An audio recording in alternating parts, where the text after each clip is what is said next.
Assalamualaikum warahmatullahi wabarakatuh. Bisa bertemu kembali dengan saya di Umang Broadcast Channel. Kali ini saya akan menyorot masalah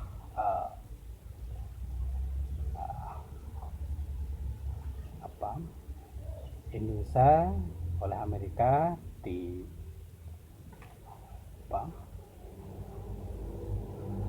dijadikan negara maju, bukan negara berkembang lagi.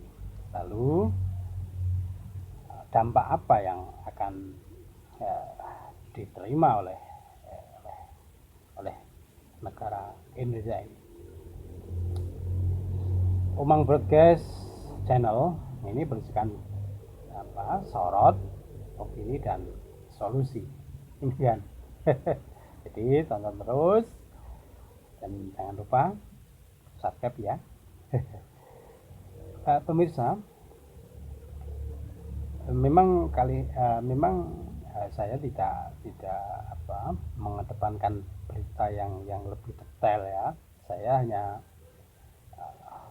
mengatakan bahwa berita itu ada dan lalu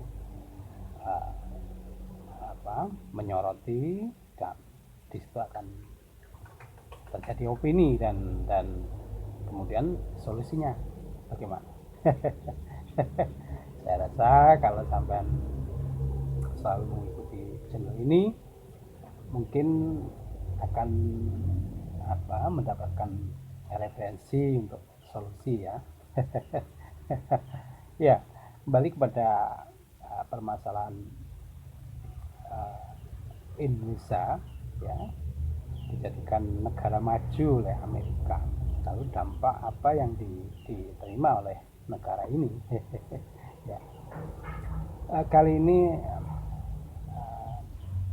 memang tidak tertutup kemungkinan untuk dampak yang mungkin ke arah negatif ya, sebagian, tapi tentu dari dampak yang negatif itu pasti ada dampak yang positif. Intinya begini, kalau saya membaca akhir-akhir ini di berita-berita masalah Amerika, Uni Eropa ya, tentunya tidak lepas dari upaya-upaya ya, menurut saya ya, upaya-upaya untuk membendung Indonesia agar tidak menjadi superpower keempat setelah Cina ya. Saya rasa demikian. Tentu negara-negara yang lebih maju seperti Amerika, Eropa ya, Rusia dan China tentu akan sangat merasa ketakutan ya. Seolah apabila Indonesia ini menjadikan negara superpower baru. Oleh karena itu upaya-upaya negara-negara besar, negara-negara maju seperti Amerika dan Uni Eropa ini juga wajar karena merasa ada semacam ketakutan begitu ya. Oleh karena itu, walaupun saya yakin Amerika maupun Uni Eropa tahu bahwa negara kita ini masih banyak orang miskinnya sekian persen ya. Kalau nggak salah orang miskinnya ini, kalau nggak salah ya, ini sekarang ini 7%-an. Kemudian penghasilan bersih untuk masyarakat Indonesia itu masih berapa? Masih 3 ribuan per tahunnya, $3 ribuan per tahunnya itu. Jadi kalau dipandang dari situ, Indonesia mestinya ini masih di bawah Singapura, Malaysia, Thailand ya. Indonesia masih di bawahnya itu. Tapi karena saat ini kondisi Indonesia itu memang memenuhi syarat untuk menjadi maju. Ya, ini terutama dari pemimpinnya yaitu Pak Jokowi ini membawa Indonesia ke arah yang lebih baik. Oleh karena itu Pak Jokowi sudah tidak mau dijadikan boneka atau ante-ante asing ini. Oleh karena itu misalkan kayak Freeport, Blok Mahakam, Blok Rokan ini diambil alih oleh negara ini untuk kepentingan masyarakat Indonesia. Jadi kalau ini terjadi, maka Indonesia akan menjadi negara yang superpower tentunya. Kenapa? Sumber daya alam semuanya tersedia di sini. Padahal ini baru-baru ini CPO minyak sawit ini sudah bisa dijadikan B30 bahkan B100. Jika ini terjadi dan sudah diimplementasikan, tentu Indonesia akan menjadikan negara yang paling terkaya untuk dunia saat itu. Tentunya ketakutan negara-negara seperti Amerika, dan lain-lain itu tentu beralasan sekali. Tapi saya rasa kita tidak perlu takut. Karena apa? Dengan demikian tentu kita akan menjadikan negara yang mandiri dan tidak bergantung kepada negara-negara lain. Ya. Misalkan ke negara Amerika atau Rusia. Karena apa? Kita sudah bisa membuat sendiri. Ini tujuan yang digaungkan oleh Pak Jokowi tentunya. Memang agak berat-berat sedikit ya nggak apalah, agak sakit-sakit sedikit nggak apalah. Demi tercapainya untuk tujuan yang maju, negara maju, menjadikan mercusuar dunia tentunya.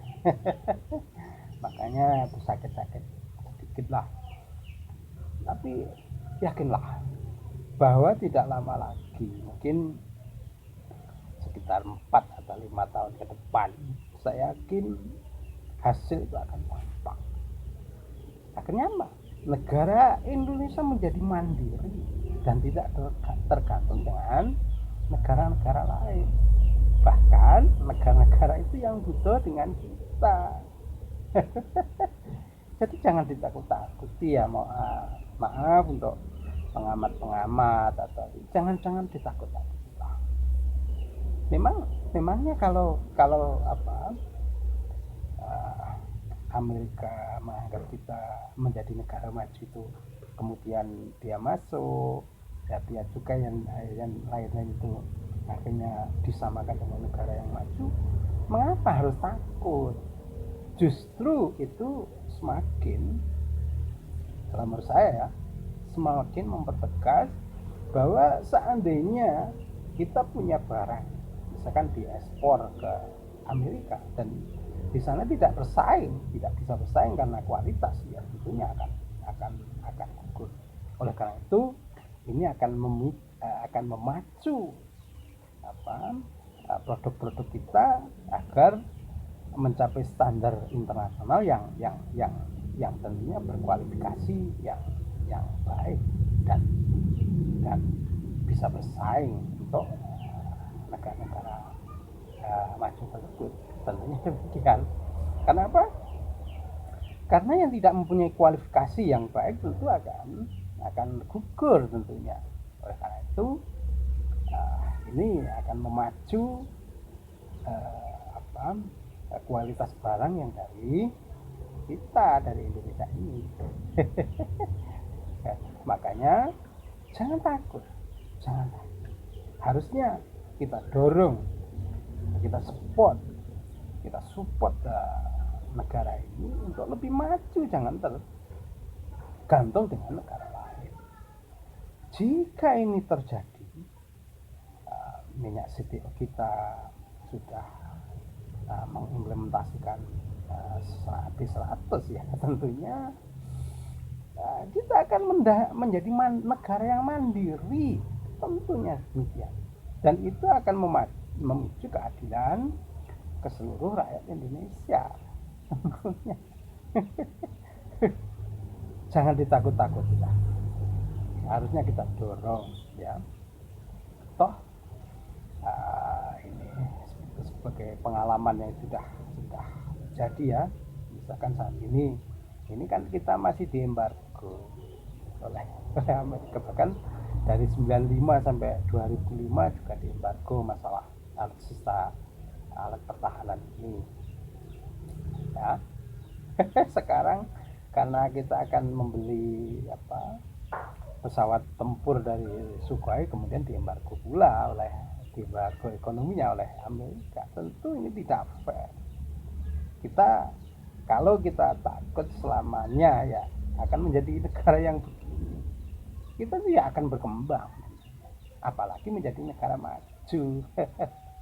Sudah benar track yang dijalankan oleh Pak Jokowi ini, bahwa kita memang harus berani dengan Uni Eropa, dengan tekanan-tekanan yang dilakukan Amerika. Ini kita harus berani.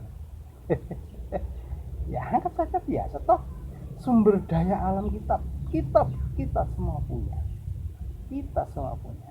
jadi tinggal sumber daya manusianya ini yang harusnya berani ngambil resiko ya. Toh kita punya nikel, boksit, batu bara dan lain-lain, dan itu batu bara kalau nggak salah bisa dikonversi menjadi gas dan lain-lain. Tinggal sumber daya manusianya kita optimalkan. Orang-orang yang sudah mampu dan bersekolah di luar negeri dan punya kemampuan untuk mengolah itu ya kita tarik kembali kalau mau ya, punya integritas untuk negeri ini. Ini akan mempercepat kemajuan yang dicita-citakan oleh bangsa Indonesia. Nah, makanya kita harus dukung.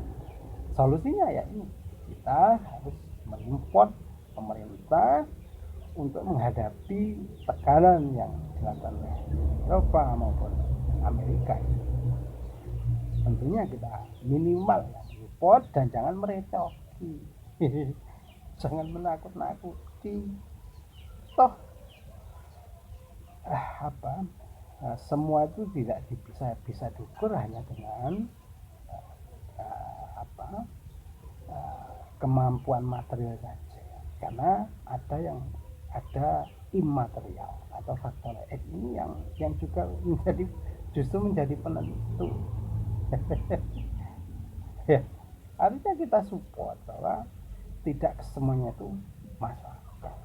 Ada yang faktor X ini yang menurut saya justru ini yang paling pokok dalam menerima suatu masalah itu. Justru faktor X ini, walaupun kita juga tidak mengandalkan selalu tentang faktor X ini, juga harus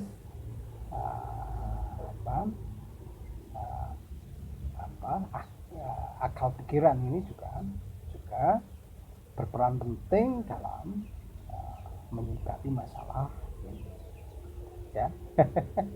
Oleh karena itu kedua-duanya harus jalan, baik faktor X maupun akal pikiran ini dijadikan diakselerasikan agar tercapai tujuan bangsa Indonesia ini. Ya, oleh karena itu jangan menakut-nakuti bagi pengamat politik, jangan menakut-nakuti ya, karena apapun inilah bangsa Indonesia sudah mulai menunjukkan jati diri ya.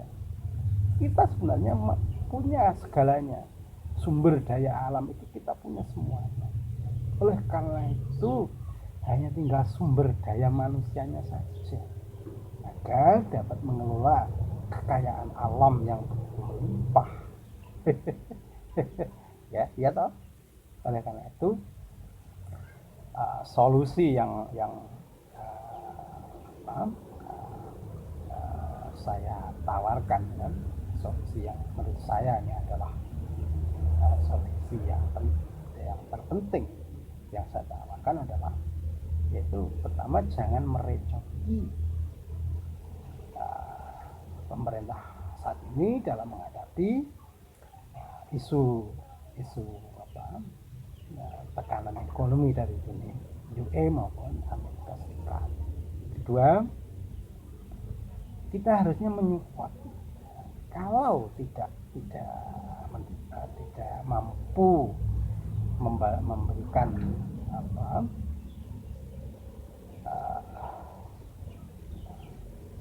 memberikan kontribusi terhadap negara, ya janganlah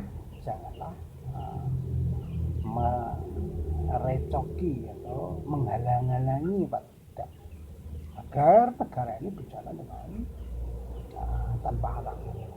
Ya, kalau ada yang kekurangan ya usulkan dengan mengkritik, membangun. Ini yang lebih bagus bukan menghina ya, tapi mengkritik, membangun. Ini demi kepentingan masyarakat Indonesia toh, ya. Oleh karena itu Pak Fadlion dan lain-lain itu ya jangan selalu mengatakan demikian. Toh sampai bagian dari negara ini, bahkan sampai wakil dari rakyat ini. Oleh karena itu jangan selalu nyinyir terhadap pemerintah. Mari bangun bersama-sama. Itu artinya apa? Artinya ada sinergi antara masyarakat dan antara rakyat dan pemerintah. Tentunya jangan saling bekerja sendiri-sendiri ya. Kita adalah tim antara rakyat dan pemerintah dalam membangun negara ini, begitu loh, agar tercapai tujuan mulia Indonesia menjadi mercusuarnya. Demikian ulasan saya mengenai tekanan Amerika terhadap Indonesia. Assalamualaikum warahmatullahi wabarakatuh.